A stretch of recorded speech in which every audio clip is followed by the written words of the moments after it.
morning. A lot of beautiful women in this room.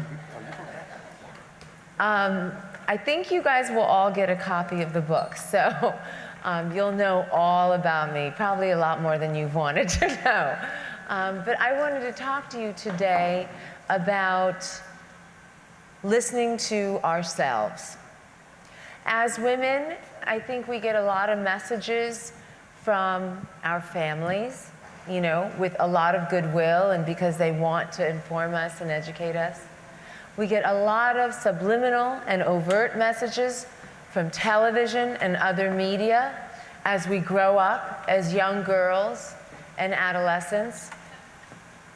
And we are told by our culture and our society how we should think and what we should want. And this is natural. You know, you want to raise the next generation to understand their place in life and in culture. But I'm going to talk to you today a little bit about listening to yourself. And, you know, there's that old adage about women's intuition. And I think that's a beautiful thing. If that is, I don't believe that only women have that. I think anybody has their own voice inside them. And if they start listening to that voice can be a powerful guide. Because that voice, that intuition, is specific to you. It's just a deep, tiny, but very crucial part of yourself. It is the synthesis of what your senses feel, what your heart wants, and what your brain needs. You know, we always hear, oh, he drives like a girl. I'm going to tell you today to do everything, not only like a girl, but like a woman. And how, to me, that is the greatest of compliments that anyone can give me. When I was 13, on my 13th birthday, I got my period. And I know there are some men in the room. I'm going to tell you right now, full disclosure, I'll be talking a lot about my vagina. You will get out of here alive, I promise. So, back to my vagina. When I was 13, I got my period. And very soon after I got that first period, I started having cramps and bloating, even before I developed breasts. I was a very late bloomer, but nonetheless, I, every month, was bedridden for maybe 3 days at first, then 4 days. Then by the time I finished high school and went to college, that grew to be about 6 days, depending on, you know, and I'd miss school. I had cramping and lower back pain. I had bloating. What do I mean by bloating? I don't mean just, oh, I'm feeling a little heavy because I ate too much soy sauce the night before. I'm talking about more than a cup size. And I had numbness in my pelvic area and pain shooting down one leg at times. I had nausea and headaches, but I wasn't sure if that was coming from the actual period and all of those symptoms, or if it was just a collateral effect of all the serious pain medication that doctor after doctor was totally comfortable with prescribing me every month. I knew that something was wrong. And when my mother had the, you know, birds and bees conversation with me, she said, you know, when you get your period, you may feel some discomfort. It's just our lot in life. Some girls have it and some girls don't. And I wasn't at all surprised by this because I had seen my mother, just like me when I was young, have to call in sick to work, have hot water bottles that I would have to fill for her with boiling water from a very young age.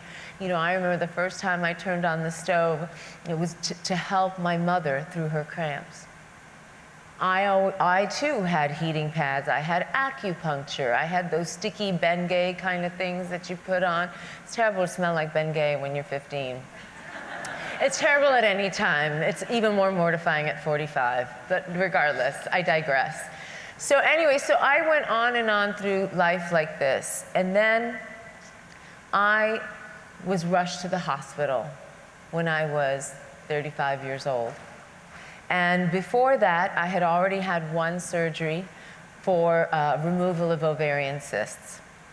And then, that happened like when I was 30. And the doctor said, one of your ovaries is endometrionic or blood-filled, and we don't want it to burst, because if it bursts, then it's like sticky putty, and it goes everywhere and it can cause problems. But I took it out, and you should be fine now. There was something on the other side, took that out too. Everything should be great. It was not great. Then I was rushed on my second wedding anniversary to the hospital, and the attending physician was a gastrosurgeon.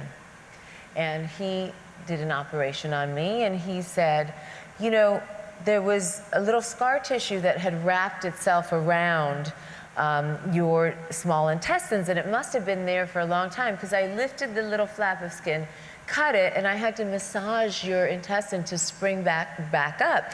And your intestines are usually kind of rubbery, and so they spring up naturally, but yours didn't. So it's like stepping on a garden hose. No wonder you had such bad cramps. I was at dinner with my husband for our second anniversary because I'm on Top Chef. The chef wanted to send all these plates of food out and give us a tasting menu, and with each course that came, I was more and more uncomfortable.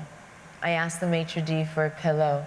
I tried to find a position that would work. I didn't want to go home early, and I didn't want to cancel that dinner because I knew that my husband had made those reservations weeks in advance.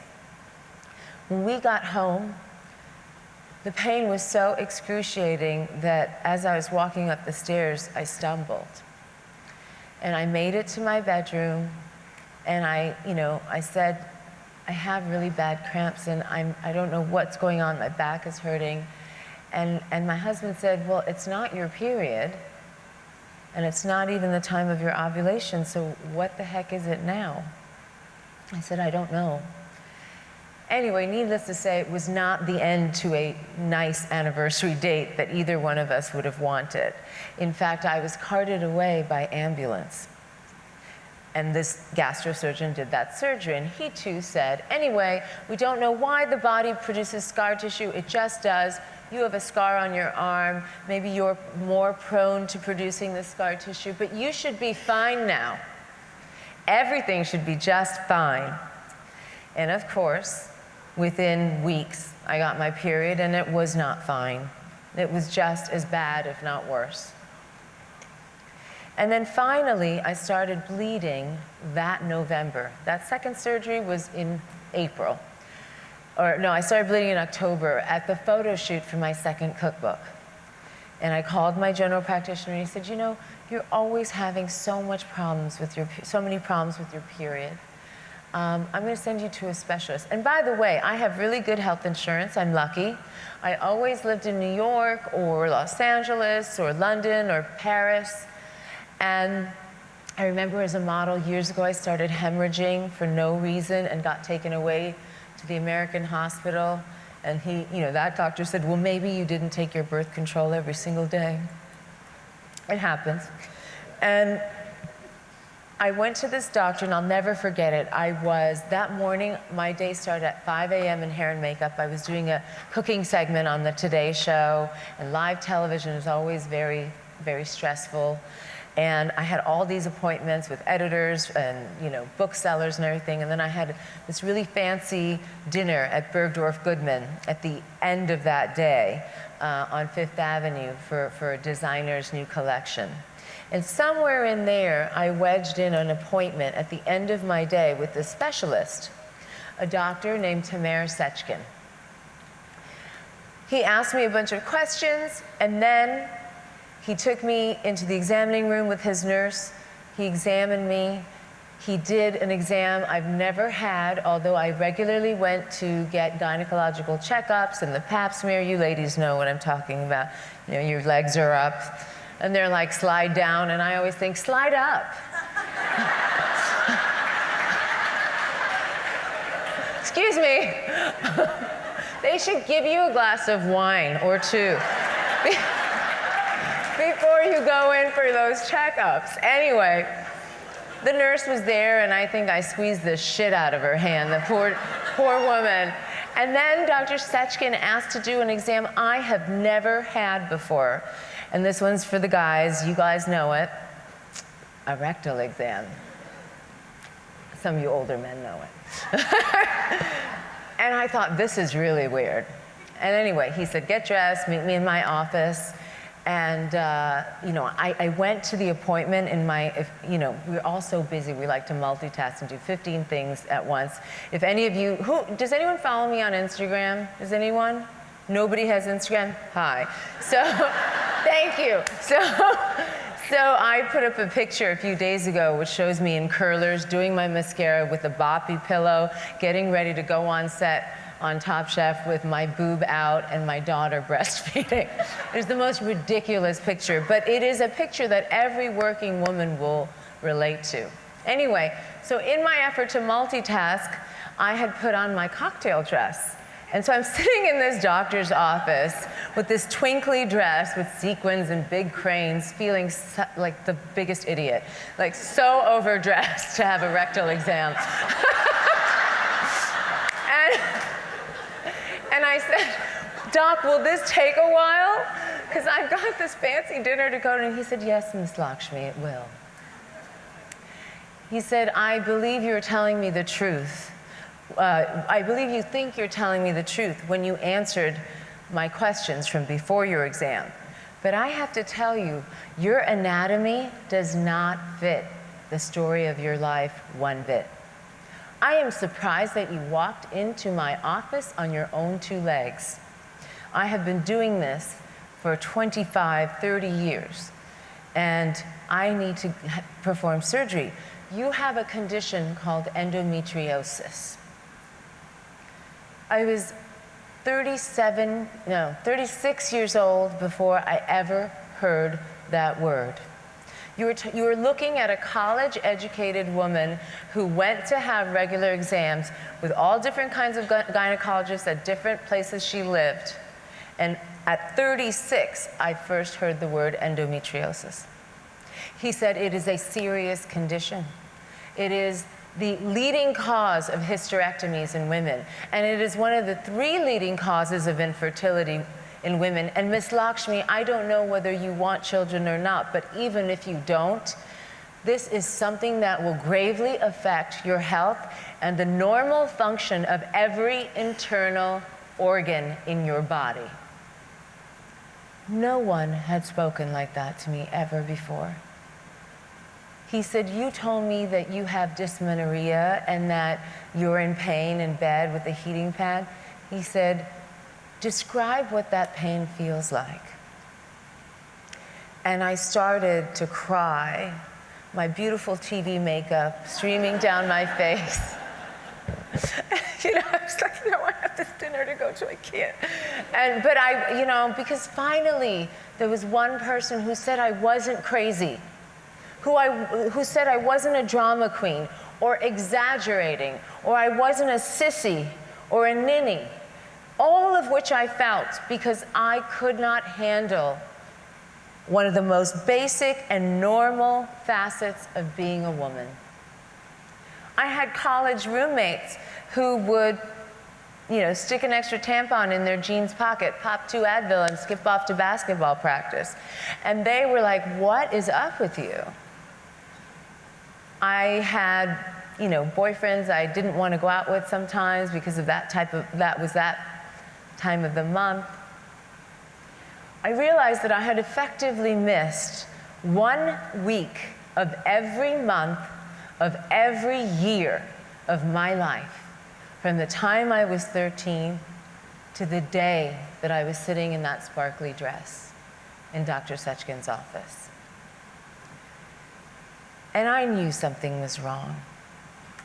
I knew it wasn't right that I had missed so many midterm exams, that I couldn't participate in group class projects, that I couldn't help my mother in the kitchen when she was cooking for Thanksgiving, or that I couldn't go to the school dance or go to that track meet or whatever. I knew that. I knew that I loved my husband, but I just didn't feel like being intimate. And it had nothing to do with him, and it had nothing to do with me. There was a third entity in our marriage that neither of us truly understood and grasped the effects of. So I had the surgery, and Dr. Sechin thought the surgery would take probably an hour and a half, and then I would maybe spend the night in the hospital, be in bed the weekend, be back at my desk on Monday, and be back to the gym in 1 week. The surgery took 4.5 hours. I was in the hospital for 5 days, and I was bedridden from Thanksgiving to February 1st. I decided to have the operation on the Wednesday before Thanksgiving because I thought, great, nobody will even notice I'm gone. Isn't that funny how we try to tamp our own selves down? And all that time, when you have about, 2 or 3 months, 12 weeks, lying on your back, staring at a white ceiling, with nothing else to do but take pain medicine and have no appetite, you start thinking about your life. And you start looking at all the details of your life. And you realize things you never even wanted to think about. And all those things have to do with deep inside you. We take ourselves so much for granted, all the time. And I'm asking every woman here not to.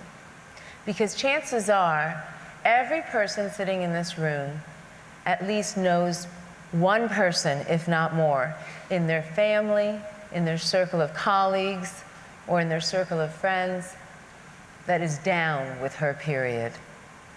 You can call her moody, which is really a euphemism for what I was going through. Yeah, I was moody. You can say all these things, but really, the truth is, I didn't listen to my own body. Because pain is your body's way of telling you something is wrong. It isn't our lot in life. I want every young woman to have the same opportunities as some young man or some young woman who doesn't have endometriosis. And when I finally got out of bed, my doctor also told me, by the way, that first surgery I had, they had removed part of my left ovary, and they hadn't informed me. After that first surgery, I still had to have 2 more surgeries because Dr. Sechin said he couldn't take it all out at once, that it would be too stressful on my body, that my kidneys were in stents, that I had stitches in 4 major organs, that out of 19 biopsies, 17 came back positive for endometriosis. After my 4th or 5th surgery, I can't remember which one, to be honest, the doctor had to remove my right fallopian tube. I found myself in a little apartment that I had moved to just before my 38th birthday, staring down the barrel of my 40th birthday, right? 38 might as well be 40 when you're 38, because it's coming. You can see it down the road. You can see it. Divorced, alone, childless, and knowing I wanted to be a mother, with half of my plumbing gone.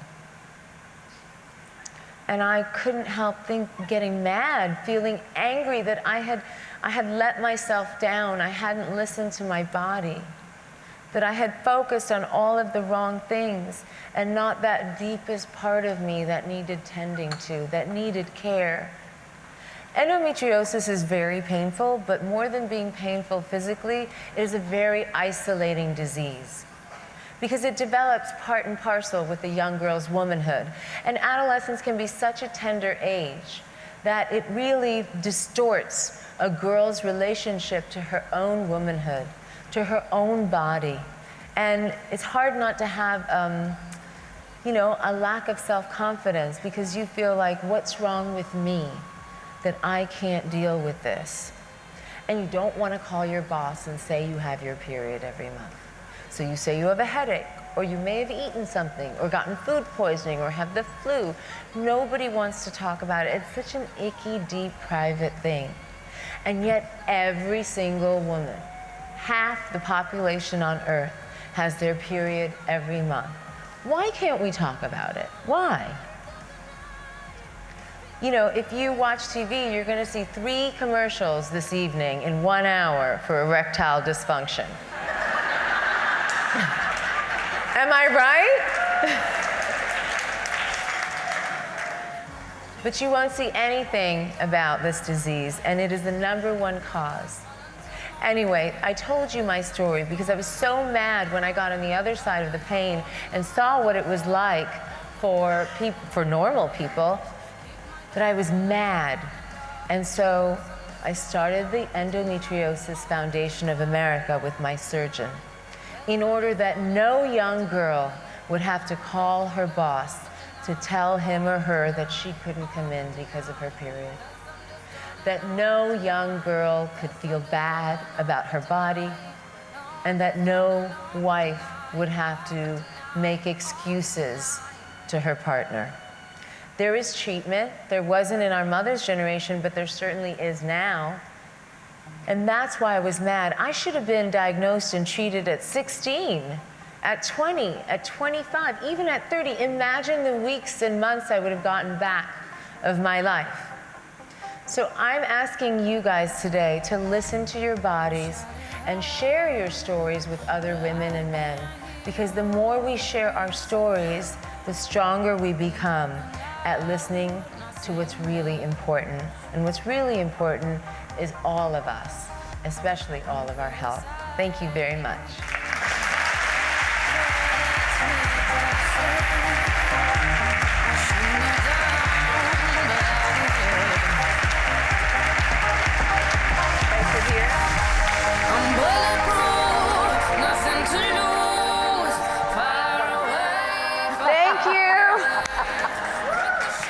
This is the book, and I have to tell you that when I sat down and read this book, Padma, I could hardly put it down. In fact, this is my book, and there are no pages that are dog-eared, and it hardly has any dents in it, because I feel like I know you and the story that you've gone through. And one of the things that I want to ask you is that this was all happening to you as you were building this career, a career that included modeling and cooking and being a host of a show. How were you able to manage all of this, being bedridden, and what helped you get through this? You know, it was really hard. You guys have probably watched me on TV when I've been like this. And I used to sit there at judges' table eating all that food and be on really strong pain medicine. And then the minute they would say cut, I would go run to the bathroom and vomit.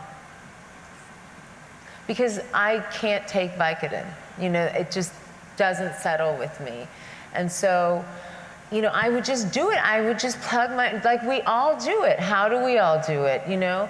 And I just thought, imagine how much farther in life I would have gotten if I didn't have to, you know, kind of push away the pain and work at it's like carrying a jute sack of potatoes on your back and having to run a marathon. Imagine how faster your time would have been if you could just have kicked that jute sack to the curb. You know, and I think we all do that in many ways on our shoulders. We carry our families or our home life or our histories with us. I mean, nobody asks a man how he balances it all. Padma, when I read the book, I was so reminded of my childhood in the kitchen. I'm a Latina, and when you read the book, Padma talks about being in the kitchen with her family, cooking rice and beans. In my family, it was beans and tortillas. And as a woman, that's where you got all of the scoop. All the chisma happened in the kitchen, right? Yes. I mean, that was the gossip and the good stuff. Absolutely. You know, I'm so lucky because, you know, also, we didn't have time for everything, but I wanted to say, like, if you had told me at 25 that I would have a career in food, I wouldn't have believed you. You know, I went to theater school, and the only reason I wrote that first cookbook is because I had to gain weight for the role. I was still modeling, I wasn't paid very much, and I had to lose the weight after. So that's how the first cookbook came about. And I learned so much in the kitchen from both my mother and my grandmother, not only about food, but about life in general. And she's right. It's certainly the most interesting place in my house growing up, whether in my mother's house or my grandmother's house. I grew up between New York and South India. And I went back and forth and back and forth. And some years I studied in India, and some years I studied, most years I studied here. And I have to tell you, I always felt a little bit like an outsider, you know, with one foot in this culture and one foot in the other. And at the time I saw it as a lot of my life, I saw it as a deficit. But I wouldn't be able to do now what I do if I hadn't had that experience. It gives me a broader perspective on the world and a greater body of knowledge because I can pick from two cultures. And we've all been there. You don't have to be a brown woman in a white world to feel like an outsider. You don't have to be Indian to feel other. And so if you can find the thing that makes you feel that way or feel like you don't belong, and try and just look at it from another perspective and use that otherness to your advantage. Like on Top Chef, for example, I am not a chef like Tom. I don't own restaurants. I don't command kitchen armies of staff. I'm a food writer. I'm not like Gail, who went to culinary school and works at a big food magazine and runs all these events like the Food and Wine Festival. So I did feel like an imposter. Even though I had awards for my cookbook, and even though I had 2 shows under my belt before I did Top Chef, I felt like they're gonna find out I don't really belong here. And when they do, you know, they're gonna kick me out. And the reason I wrapped my head around it and got over that is because I decided I didn't have to be like them. I'm the host of the show, and I'm a judge on the show, and I'm an executive producer on the show now. My job is to be the audience's representative. And I needed to go through that experience for you guys at home so that you could feel what it was like. Because you can tell if someone sings well on a singing competition. You can see if someone dances well.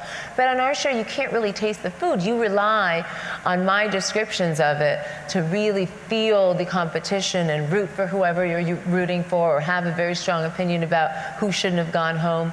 And that is what saved me. You know, as women, sometimes we'll be the only woman in a room, and you'll be in a board meeting or a conference room, and you'll be the only woman, you'll think, oh my God. But if you can bring that perspective and what makes you different to the table as an advantage, it's liberating, it's life-changing, and it gives you permission. It gives you you give yourself permission to be at that table. So takeaway for me is,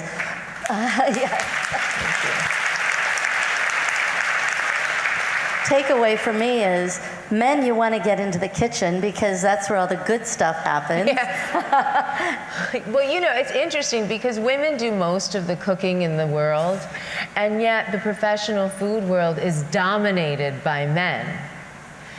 Unlike, you know, not unlike every other profession except one. You know? And I think, get it now? I was talking about motherhood, but fine. But, you know, I think it's because the world just hasn't been ready yet. And I think that's changing. It's exciting, you know, with people like Indra Nooyi as the head of PepsiCo. And, you know, women have a different way of doing things, and that's okay. And I think that's good. If everyone was the same, then we wouldn't have as many strengths to cull from. And so I think just find what makes you you. If I had really been listening to myself, and if I had looked back on my life, I would have seen that I was always in the kitchen, that I was always at my mother's apron or at my grandmother's elbow. I was always at the stove and at the kitchen, and that's what I like to do. And if you can find a way to make a living from what you naturally gravitate to and do anyway, you will be the most blessed person in the world. And that's what I hope for all of you in your own professional lives, that you find the thing that, not only that you're good at, but that you want to be good at, even if someone wasn't paying you. Padma, you're good at many things. You've got a very big bio, and can you tell us, is there any of those things that you do that gives you greater joy than the others, and why? I think I'm first and foremost a writer. Even if you look back at my 2 cookbooks, there's a lot of memoir writing in them. This book was the hardest thing I've ever done in my life. And it wasn't supposed to be a memoir, it was supposed to be a book about healthy eating. Using the very frank details of my own life because I wanted to have an honest conversation. I've been doing Top Chef for 10 years, and every time I get in an interview or on the red carpet, people always say, how do you keep your figure and eat that much food? And so the book I was supposed to write was going to answer that question. And the short answer is, it's very hard, and it takes a lot of hard work and a lot of discipline, and I don't eat like that when I'm not doing the show. I eat a very plant-based diet in New York City with my daughter. Mostly a lot of chicken and fish, but not too much red meat. Lots of lentils, lots of rice, lots of potatoes, lots of vegetables. And I exercise. I exercise like 6 days a week for at least an hour, if possible. It's not always possible, but I carry jump rope in my suitcase. I have to. I have been known to be caught doing push-ups behind the Top Chef kitchen door between breaks. So while they're doing the quick fire, I'm usually going like this, so that my arms, you get those lunch lady arms after a while. And that's the truth. But then when I started writing the book, I kept putting my hand deeper and deeper into the fire. And I just realized, I'm 45 years old. I wanted to do something a little more meaningful, not only for me, but for all the young women I meet on the corner as I'm hailing a cab, all the teenage girls, all the Latina girls, all the Indian girls that say, I never saw anybody on TV that looked like me. And so I just wanted to write something that was serious and that was truthful and that I wish somebody had told me when I was 30. And that's what the book is about. That's how it came about. It's, I hope you enjoy it. It's just so weird to talk about it. It's one thing to sit at home and write about it in private. It's another thing to have Matt Lauer ask you about it on the Today Show. So maybe message for us is that we may find the greatest enjoyment by those things that are hardest for us to do. Yeah, even the hardest things, the most painful things, and there's a lot in here that's very painful and very juicy that you'll read about. Even the mistakes I made, and I made a few, those things were as beneficial as my successes, if not more. Those failures taught me as much and made me who I am today, because going through those moments when I felt so weak or so embarrassed or just at a loss or felt like I was coming from a disadvantage, going through those periods has now made me a stronger person and the woman who I am today. And we don't all figure out who we are by the time we're 30. It took me a lot longer. I was a late bloomer, and because I had had a modeling career after college, I kind of had this extended adolescence. So by 30, I had this piece of paper from my college, which, I graduated with honors, great. I was qualified to do nothing. And so I had to go back to what I knew, and that was food. It was the gift that my mother gave me and my grandmother gave me and all the women in my entire circle of family and friends gave me, and I'm so indebted to them. This book is really about them as well, and it's about what we pass down to our daughters and learn from our mothers. And it's a pretty feminist book, I guess. I mean, it's not feminist with a big F, although I am a feminist with a big F.